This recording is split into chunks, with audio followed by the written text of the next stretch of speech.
रहा है सर, वहाँ ये है, ये माफिया नीट का पेपर या यूनिवर्सिटी के एग्जाम का पेपर? नीट के पेपर, जो एनटीए जेआरएफ का पेपर ऑर्गेनाइज करती है, उसके बारे में भी, अंडर ग्रेजुएट एग्जामिनेशन के बारे में भी, आप हॉस्टल में चले जाइए, सब बातें बहुत खुल करके होती है।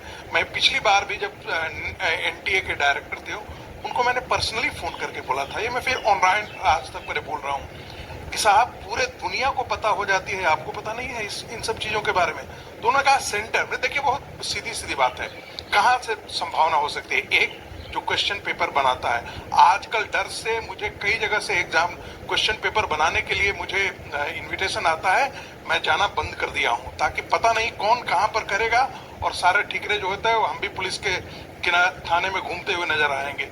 एक तो जो क्वेश्चन पेपर बनाता है वो, दूसरा जहां पर क्वेश्चन पेपर की प्रिंटिंग होती है वो, तीसरा जो है वो एनटीए के अंदर के लोग, और चौथा जो है वो जो माफिया घूम रहा होता है, जिसका संबंध या तो एनटीए से हो सकता है, या टीचर से हो सकता है, या फिर प्रिंटिंग प्रेस तक सीधे चला जा सकता है। तो ये पूरा का पूरा नेटवर्क काम कर रहा है, और ये 2015, 16, 17 मत कीजिए, ये बहुत पहले से चला आ रहा है। उत्तर प्रदेश के मेडिकल एग्जाम जब हुआ था तो वहां पर भी हुआ था, राजस्थान के अंदर हमने देखा था वहां भी होता था, और दोनों के बीच में अंतर करना हम लोगों को बहुत आवश्यक है।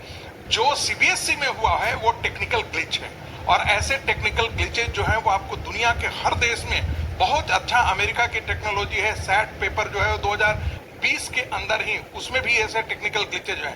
आप चाइना के अंदर जाएंगे तो ऐसे न्यूमरस एग्जांपल्स मिल जाएंगे, लेकिन सीबीएसई का मामला जो है से छात्रा हमारे साथ जुड़ी हुई है, नाम बताइएगा मुझे। पूरी होती है। मुझे लगता है कि ये जब एक टेंडेंसी हो गई, एक पैटर्न बन गया कि अभी से नहीं, मैं संगीत की आज से सहमत हूँ, ये 20-25 साल से लीक हो रहे हैं। तो हम ये कहते हैं खाली एक टीचर जिम्मेदार, संभव नहीं, इसके पीछे एक बड़ा माफिया, जब तक उस पर क्रैकडाउन नहीं होगा।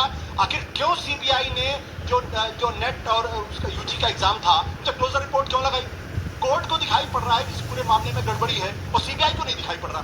कोर्ट ने झाड़ लगाई उसे 21 मई, अभी एक हफ्ते पहले की बात है। तो जब तक वो माफिया पे क्रैकडाउन, और मेरा साफ तौर पे कहना है, ये हिंदुस्तान के अंदर जितने बड़े बड़े कोचिंग सेंटर्स हैं, ये सारे के सारे बंद होने चाहिए, सारे बंद होने चाहिए। दरअसल माफिया की जड़ ये है, जब आपने एजुकेशन को प्रॉफिट का धंधा बना रखा है पूरी तरीके से, सिर्फ आपके लिए धंधा, पैसा कमाना है बस, इसके अलावा कुछ।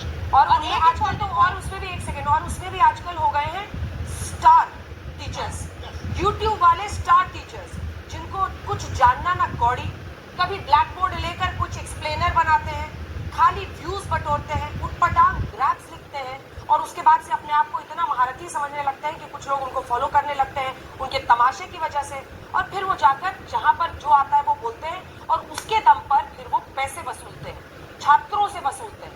ये सबसे बड़ी चिंता की बात है। ये जो एक्सप्लेनर बनाने वाले यूट्यूबर्स हैं और जो शिक्षक हैं, उनमें फर्क है, वो फर्क सबको समझना पड़ेगा।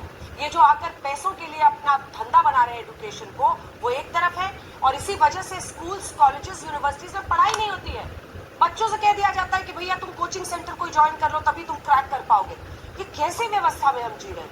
ये बहुत बड़ा सवाल है। आज हमारे साथ कुछ और छात्र अनंत लखनऊ से जुड़ रहे हैं। अनंत बोलिए।